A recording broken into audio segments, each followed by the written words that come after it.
Hi friends, நான் கின் she Huang, சீனாவின் முதல் பேரரசன். சிறுவயதிலிருந்தே எனக்கு ஒரு ஆசை. நான் என்றும் உயிருடன் இருக்க வேண்டும். மரணம் என்னை தொடக்கூடாது. நான் ஆட்சி செய்தபோது சீனாவை ஊன்றுபடுத்தினேன். சிறிய அரசுகளை ஒன்றாக இணைத்து ஒரு பெரிய பேரரசை உருவாக்கினேன். மக்களால் என்னை கடவுளாக கண்டு என் பெயரை 10,000 ஆண்டுகள் நினைக்க செய்வேன் என்று உறுதி கொண்டேன். நான் உலகின் மிகப்பெரிய சுவரை கட்டினேன், பெரிய சீன சுவர். என் ஆட்சிக்கு எதிராக யாரும் வர முடியாதபடி. ஆயிரக்கணக்கான தொழிலாளர்கள் அதற்காக உயிர் தியாகம் செய்தார்கள். ஆனால் என் மனம் ஒரே கேள்வியால் வாட்டப்பட்டது. என்ன, நான் இறந்துவிட்டால் இதற்கெல்லாம் அர்த்தம் என்ன? அதற்காக என் நாட்டின் சிறந்த கிமியாக்காரர்களை அழைத்தேன்.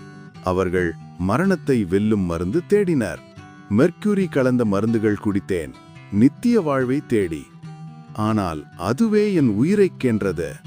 என் மரணத்தின் பின் என் கல்லறையின் கீழ் ஆயிரக்கணக்கான சிப்பாய்களின் சிலைகள், டெரகோட்டா படை என் காவலாக வைக்கப்பட்டன. இன்று வரை என் சமாதி யாராலும் முழுமையாக திறக்க முடியவில்லை. சிலர் சொல்கிறார்கள், அங்கே இன்னும் பாறைகளின் கீழ் நச்சுக் காற்றும் மெர்க்குரியும் நிறைந்திருக்கும் என்று. நான் மரணத்தை வெல்ல முடியவில்லை. ஆனால் என் பெயர் 1000 ஆண்டுகள் கழித்தும் இன்னும் உயிருடன் இருக்கிறது.